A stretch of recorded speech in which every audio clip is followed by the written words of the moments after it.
Go.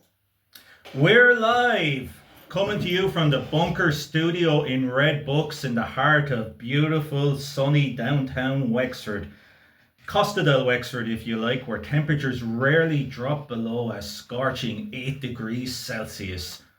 El Scorchio, broadcasting on Wexford New People's Movement Radio right across the globe. That's right, Yeah. right across the globe. All the way from Newbon to North Korea, you can listen to us. Yep. Good evening, Wally. We got a really good show tonight. Thank you, Steve. I'm Wally O'Neill, your host. Man who couldn't get another job, so I sell secondhand books. And joining me, as always, is my learned co-host, Steve Unicky. People would say that Steve is the magnum PI of ethics, the Knight Rider of philosophy, the Airwolf of economics. Yeah. How are you, Steve? I'm good, Wally. How about yourself? Great. You enjoying the good weather? Yeah. It's perfect for me. It's not Missouri heat. It's just the right temperature for me. Well, we've got loads of stuff coming up in this week's show. We're joined, of course, in studio, as always, by the Director General of Wexford New People's Movement Radio, Mr. Tony Bergen, who's keeping an eye, making sure Steve doesn't say anything controversial again, and, of course, answering your phone calls and texts. And you can contact us here at Wexford New People's Movement Radio on WhatsApp. Just text into 086 322 0546. That's 086 322 0546. And maybe you can send in some questions for tonight's special guest, local author and balladeer Dottie Kavanagh, who will be joining us in the second half of the show to talk about, well, for one thing, the 8 books he's written since 2012. And much more. Dottie never shies away from controversy, so that should be very good. We'll have much more coming up as well. But Steve, maybe to the news first, some book news. This week, the whole AI publishing thing hit a new level when horror novel Shy Girl, which was a viral self-published hit last year and was picked up by Hachette Publishing, was dropped after evidence emerged of AI use. Oh, you're kidding me. Yeah, it's quite an incredible story. Readers actually discovered the use of AI by using repetitive linguistic patterns and an AI detection program called Pangram. And the suggestion, it can't be proven, but the suggestion is that the text was 78% AI generated, leading to Hachette immediately withdrawing Shy Girl. Yeah, that's reprehensible. Now, the author does deny it. She says that this with the AI, the use of AI was added in with editing software when it went to an editor in Hatchette's employeeship. But it opens up a lot of debates, doesn't it? Because we have AI software detection systems, which are obviously, they're struggling to cope with the development of AI. It just seems to be getting stronger every week now. But there's also the thing that they use repetitive linguistic patterns to detect this. Now, I know there's lots of writers, maybe yourself included, Steve, who would use repetitive linguistic patterns as a stylistic choice. I have before, yeah. I can think of several authors I enjoy, including Chuck Palahniuk, who would use such devices. And are we going to get to a stage where writers are going to be witch hunted, going to have to try and defend themselves against accusations of AI use? This is just like cultural paralysis or something. It's just, who would have believed this was going to be happening? Well, it's incredible, and it's yet another reason why we have to be vigilant about the rollout of artificial intelligence. Yeah. So that's really a sorry story about Shy Girl. Also in the news this week, I know you have one, Steve, about a place that we hold dear here at Red Books. We do book fairs there twice a year. Unfortunately, we won't be doing any more there by the looks of things. Yeah, I was really shocked to read today that Carlow College is going to be closed within 2 years, and really, it's just unbelievable. I got something to read, if you don't mind. And just to verify, Steve, that's St. Patrick's College in Carlow, not not Carlo IT. Well, okay. No, I don't think so, but I only read the article once, and then I sort of went into a state of shock. So you might double fact check that, but it looks like everything is shutting down. The college that we know as Carlo College is going to be gone, from what I read. And speaking of what I read, there was a writer named Bill Reddings, and he only lived until 1994. But he wrote a book called The University in Ruins, and it was a classic. Sadly, it was his only book. And he wrote that accountability is a synonym for accounting in the academic lexicon. And he talked about the excellence. Excellence is a concept that exposes the pre-modern traditions of the university to the force of market capitalism. This classic free market maneuver guarantees the only criterion for excellence is performativity in a market. And this looks exactly like what's going on up there. And I just can't believe it. It really saddens me a lot. I've seen this for 30 years, going back in America and North Dakota, especially when I taught up there for 16 years.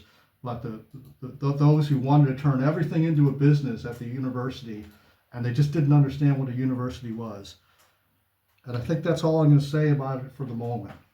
Thanks, Steve. Yeah. Well, two sad stories from the news there. This week, book news. If you have any book news, of course, send it in to us. You can always email Wexford New People's Movement Radio. I think it's Wexford New People's Movement Radio 1@gmail.com, Tony. That's it, yeah.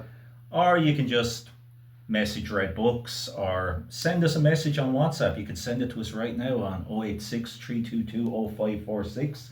We have one just in from Frank, who's up on top of Fort Mountain, says he's loving listening to Steve's Dulce tones there.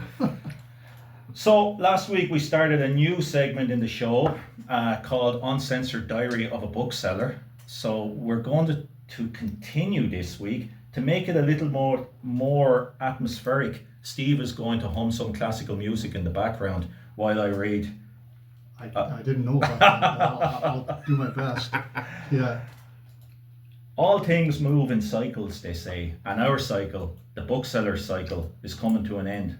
There was a day when bookshops ruled the waves and had respect. 30 miles of bookshelving in files. The smell of leather and print in Liberia Bertrand. Brendan Bean throwing a cooked chicken at Patrick Kavanagh as he attempted to recite the stony grey style of Monaghan and Parsons.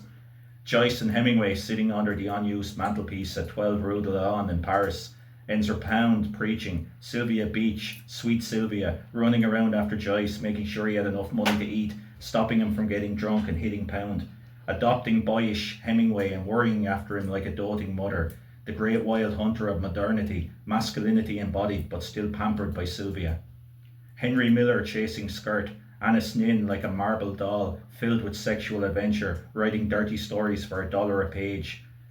Brave Sylvia, protected her Jewish employee after the Nazi occupation, refused to accept the new order, and then that SS officer searching for culture, wanting to buy the first edition Finnegan's Wake from her window. Joyce's book, her Joyce, never. He said he'd come back, shut her down, arrest her, so they dismantled the shop in a few hours. The end of Shakespeare and Company. But these things come in cycles. George Whitman, a pure mad veteran, living in a book-crammed flat in post-war Paris, swapping his GI food stamps for books. The genesis of an idea became Shakespeare and Company Part 2.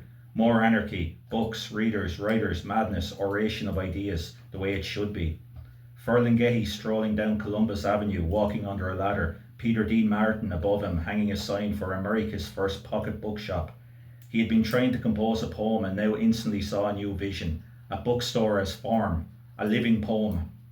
Another poem would get him arrested. He published Ginsberg's Howl. I saw the best minds of my generation destroyed by madness, starving, hysterically naked, tormented by the prospect of books that could be.